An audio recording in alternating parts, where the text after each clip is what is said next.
Hello, Todd Shank here with Premier FPL. I'm going to be bringing the Gameweek 25 FPL tips here. A couple things to go over. Really do appreciate any subscriptions. You guys, anybody coming here for the first time, really do appreciate having a subscription. Leave a thumbs up below. Leave your comments below as well. And I think the main things that I'm going to hit on for this week are looking ahead at some of the upcoming game weeks and preparing for them. That's usually what I like to focus on, is preparing for what's coming up ahead and looking at which players, which teams to target for that. So as you can see here, I do have my Game Week 25 through 28 fixtures difficulty ranking up.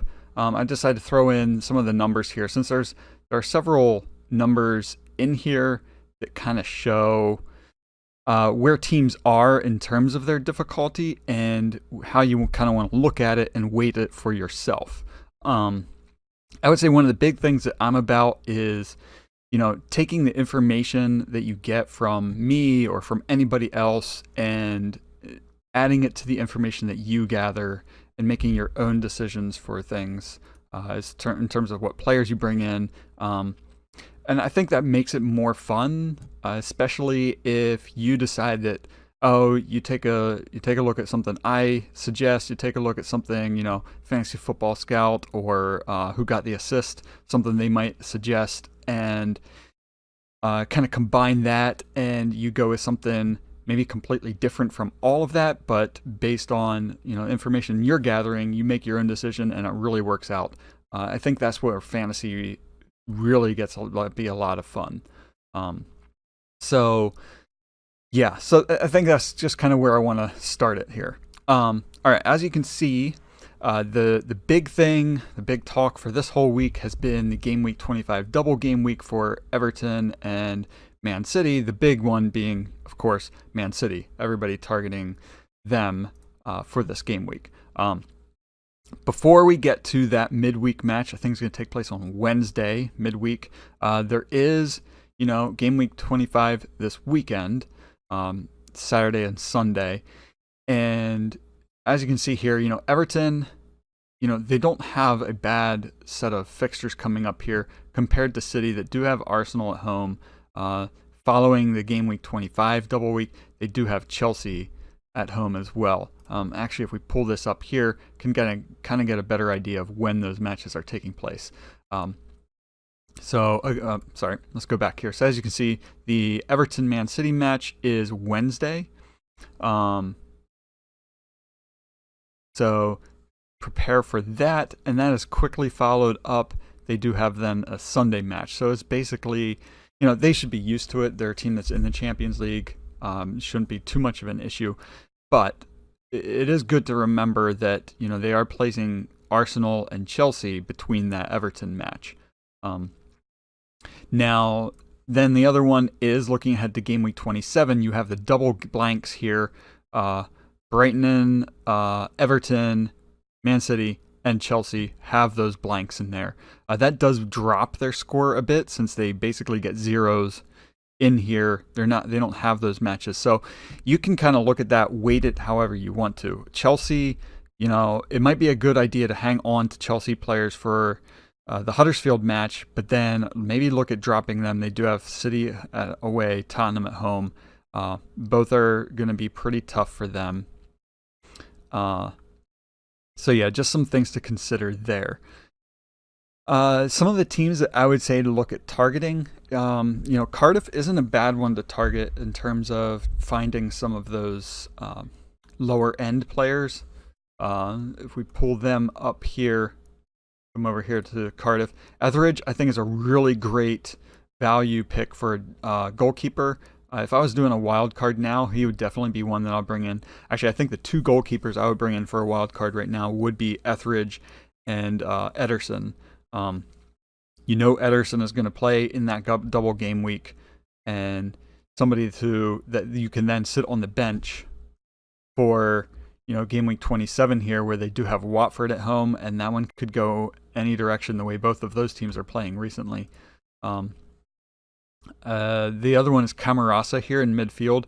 Currently, 75% chance of playing. I think that he'll probably end up playing, just if you look at the way that he's lined up this season in terms of minutes. The problem is he didn't play over the weekend, so against Bournemouth, I could see them, Bournemouth at home, I could see them targeting that for 3 points, try and pull themselves up the table, so it could be an interesting one to see if he plays in that one. Patterson is a little bit high in terms of his value, in terms of his cost. So kind of a tough one. He does have 4 goals this season. I think I'd avoid him. It's really tough to find anybody really great to pick. I mean, the problem I think with Cardiff is that they're not priced low enough to make it worthwhile, at least for me. Camarasa is about the only one that I would consider bringing in. Bamba, not a terrible pick there at 4.6 either. Anyway, Southampton, again, great fixtures here. Wolverhampton have really good fixtures. It's just a matter of, which Wolverhampton team is going to turn up, the one that scores goals or the one that kind of flops. Scored the goals over the weekend and even kept a clean sheet, which hurt me. I decided to bench Patricio, thinking that, I really didn't think that they were going to be able to pull off the clean sheet, but proved me wrong, and so I left 3 points on my bench since I started Fabianski, so he got me 3 points, which wasn't terrible, but again, left the 3 points from Patricio on the bench instead. Fulham, they're a tough one. I'm kind of faltering here with them just because it's Fulham. You can always go with them. Mitrovic is still frustrating, would be the best way to put it. Scored 2 goals in the weekend. Crystal Palace away, Crystal Palace isn't playing the greatest, but then you do have a whole bunch of red in here. It's these gray matches that are interesting with them. And Mitrovic here, 10 goals. His expected goals is 9.74. Actually, let's take a look here. Goals. Actually, I want to look at the detailed here. Get rid of accurate passes. Attack. I want to see goal conversion and goals at least 21. Do a quick comparison here.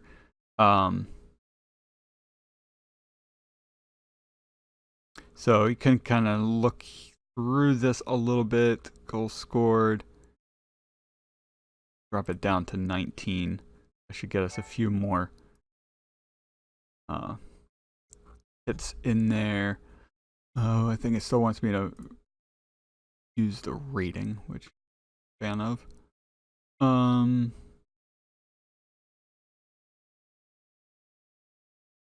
All right, well, I'm kind of struggling with this, so maybe I'll leave it. Oh, right, I want more than, not equals. My mistake. So Mitrovic here. Now, finally found. Okay, Mitrovic has 10 goals and only a 15% goal conversion rate. And if you look at all of the other players around him, the next lowest would be Aguero here, unless you go down a little bit further with Pogba.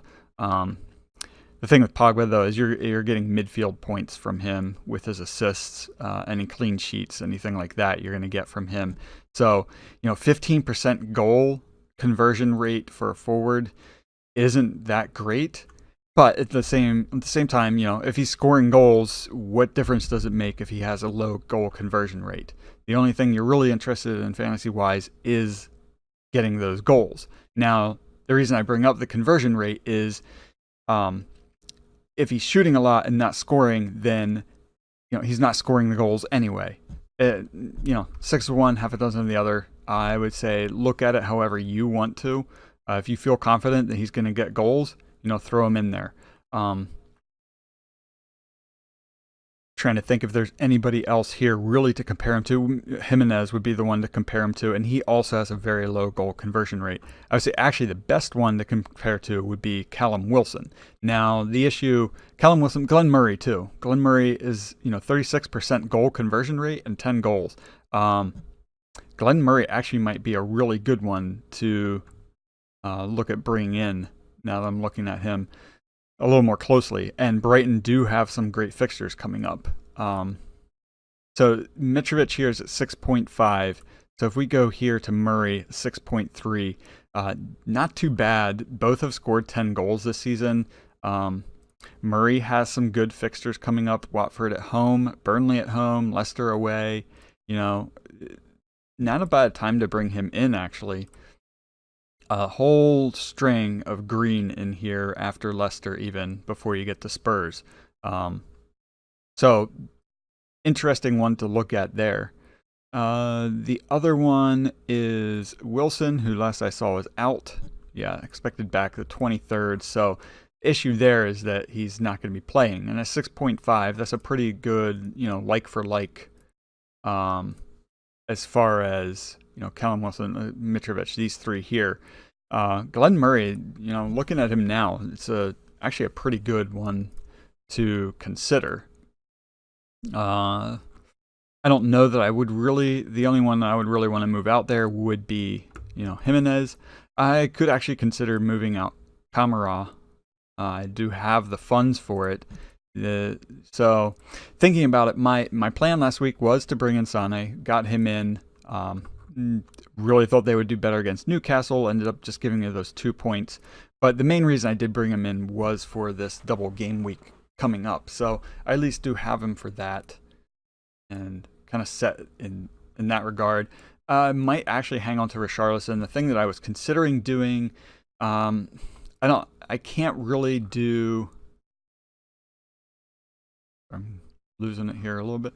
I can't really do the thing that I had considered doing, which was, dropping Jimenez for Aguero, but that I don't have quite enough funds for that. I'm $1 million short on that. So that's not really going to work. The thing that I actually thought about doing was, my long-term plan here, and I could still do it, actually. It was, moving Jimenez out. Jimenez or Kamara. I don't think I can do Kamara. I don't think I have quite enough for Kamara. No, not enough for Kamara. But the thing was to bring in Firmino, since he's been playing well, tie him up with Salah here. So I could do that with Jimenez and bring in Firmino. And then the following week, dropping Richarlison and looking to bring in Jota there. So that way I would have some of that double Wolves protection. So if I were to do that, looking at the way things are right now, drop this down a little bit. Jota, who is at 6.0, so I'm gaining 0.8 with that. It leaves me 1.7 in the bank. That's not quite enough to do anything here with Kamara just yet. It's 6.2, not enough to then go for Murray, at least not yet. So yeah, and again, one of my goals is I'm gonna just stay away from the -4. That's my goal for the season. I'm gonna stick with my goal. It's something I just decided to do. I know it does handicap me a little bit, but I'm gonna stick with my goal because that's part of what makes it fun for me playing the game, is to have these goals and to say, I did go the season without taking the -4. So I am gonna stick with that. Anyway, that's my team for now. I'm gonna have to figure out something with Luka Dean here. He's the other one that could be on the chopping block for this week, which would free up some space to move, for somebody a little bit higher. If I would drop Dean for, a lower priced defender, then I'd have some room to move around in there. Anyway, enough about my team. Moving back over here to this. Preparing for the double game week with the Man City players here. Sterling, obviously a top choice here. Aguero's really gotten a lot more in the last couple of weeks. I'm not one that really looks at all of the transfers in. I prefer to just kind of pick. I'll recommend differentials, but for myself, I don't look at the teams that are selecting players. I go based on what I want with somebody. But if I were to look at things, I would say that he is definitely moving up recently. Now, big questions about whether he's going to start both matches. Although I would say, if you want him, go for him. It doesn't matter if he starts both matches. He could score 3 goals in the one match that he starts, and do nothing in the second one, and that'll still give you plenty of points. So I would say not to worry about that. I really wouldn't worry about that with any of the players. Whoever you're bringing them for the double game week, but I would say only work at bringing them in if you're willing to commit to them as a player for even 1 week. The double game week is just kind of a bonus. The one thought that I did have actually was moving Dean for Laporte. Been doing really well in recent matches, kind of quietly so. 0 in the last game week, but that was based on that loss to Newcastle. So, I mean, the thing is, there are times where they just don't turn up. The other one is Mende, and whether he's going to come back or not. Hasn't put any minutes yet into the Premier League, but he did play in the FA Cup briefly. What is he listed at? 75% chance. Could play in one of the 2 matches. Or they could just be holding on to him. Actually, I wouldn't be surprised if he plays this weekend, and that way they get him ready for the League Cup match. That would make sense to me. We'll see what Pep decides to do with him, though. So yeah, that's just kind of taking a brief look. If you can always break it down here based on form. Can't I find form? See who has been playing the best lately. So Sane, he's being carried quite a bit by these, 10, 8, and 12, since the form looks back past, I think, 5 matches. Danilo is another interesting one to take a look at, but again, being carried by some of these previous matches here. Sterling, kind of the same way, being carried by previous matches. And I don't know, maybe you just want to completely throw out that Newcastle match as, an aberration from the season. And they'll betting on turning things around, in which case, any one of these would be great picks. I'd be wary of Walker. He's not really somebody that I want to have in my team, mostly because of his price point. And, he's done well recently, but, if you look overall, he's kind of hit or miss. So the price point is a little bit too high for me, but, do whatever you want. Play the game and have fun. Laporte has been a little bit more consistent overall, and his price point is a little bit lower. So look at the risk-reward situations there. A little riskier with Walker, but the reward is much higher. Laporte is a little bit more of a pragmatic pick if you're going for him. Stones would be the super pragmatic pick because he rarely does much of anything. All right, so there's that. The other one would be, say you did want to go with Everton players. Richarlison surprised me by scoring. Sigurdsson has really surprised me this season. He's kind of turned it up, really stepped it up this season. Last year he was a bit of a flop, but turned it around this season and has been pretty consistent, especially in recent weeks. 3, 9, 3, the 2 here, 11 against Burnley. So if you look at this weekend against Wolves, they're a mixture of fixtures, so they're kind of a risk-reward sort of team too, where it is a little bit risky if you want to spend 7.4 on a Sigurdsson, or even 6.8, which is kind of high on Richarlison. But the upside is if they do well, you're getting those points, and they've proven that they can get those points for the season. So a double game week, I think I'm actually going to hang on to Richarlison for the double game week, just because you never know what's going to happen with them. But he is one that I'm planning to move out then eventually. And I did mention before about Kamara, who is season-long loans. He has now gone from Fulham. I actually haven't paid attention much to the transfer deadline day stuff. I saw Yuri Tielemans is coming into Leicester, so that'd be an interesting look at. Higuain going to Chelsea, so look at that one for some of these future fixtures. Now, I would say you might want to hold off on him until game week 28, but remember that Chelsea and Brighton will have double game weeks coming up at some point. There's going to be plenty of other double game weeks. I think the most likely scenario is having the double game weeks here in this 31, 32, 33 game week range. So end of March, early April. Now, thinking about the double game weeks, those are great times to save up your various chips. Looking at a triple captain for one of those fixtures, if you have, Liverpool could still have a double game week in there somewhere, I think. But saving up for like a City player, something like that. You look at the spreadsheet I linked in last week's video, so you can go back and take a look at that. But Ben Krellin on Twitter has this great spreadsheet that kind of shows the probabilities of blanks and the probabilities for some of the double game weeks as well. And he also has his own fixture difficulty rankings. He's gone on in and done a bit more than I have. I basically took what is on the site and have kind of done some messing around with that. But anyway, so he has it here. Potential double game weeks 32 and 35. Potential blank game weeks is 31 and 33.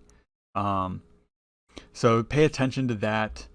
As far as fixtures go, coming up here too, in between game week 26 and 27 is another round of FA Cup matches.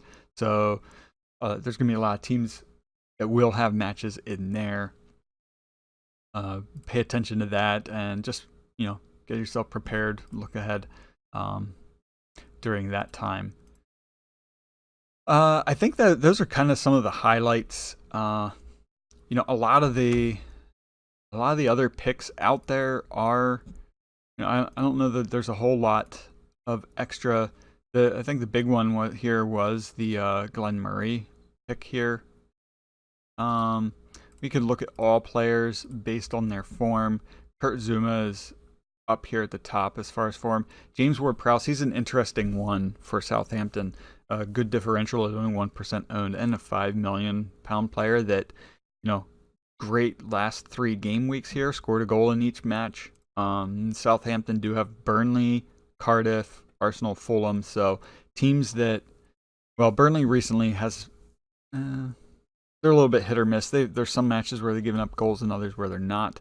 But Burnley away, more of a chance of them, not allowing any goals. But Ward-Prowse is an interesting one.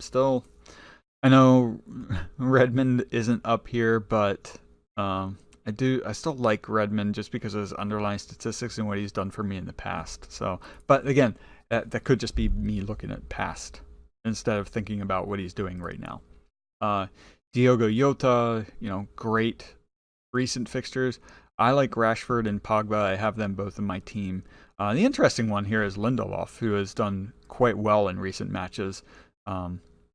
He's been kind of all over the place defending wise and managed to grab the goal in the last match. Now, don't expect any goals from him, but if they're keeping clean sheets, he's definitely going to be on that scoreboard. Very consistent for them recently. Joshua King actually is a good one with Wilson out. He's kind of filling that role. Could keep Wilson on the bench for quite a while, and in which case you actually have a better price point with him at 6.3. So you could do that switch there. Anyway, I think that's really going to wrap it up here. I guess the last one would be David Brooks. I always want to say James Brooks, but that's not right. May or may not play, but he's been fairly consistent all season. For only 5.1, if he's getting you, these 12, 6s, 5s, 15s, that's not too bad for a 5.1 midfielder. And Moutinho is kind of in the same place there. All right, so, I think that's going to wrap it up. You can go over to PremierFPL.com, check out my most recent fixtures difficulty ranking here. I think the big thing is, any subscriptions really do help out the channel. Leave a thumbs up. Leave your comments below. Let me know if there are any players that you're targeting for this week. I think I kind of went over what my team is, so let me know what you're thinking about for this week. All right, I think that's going to wrap it up. And as always, wish you good luck and have fun.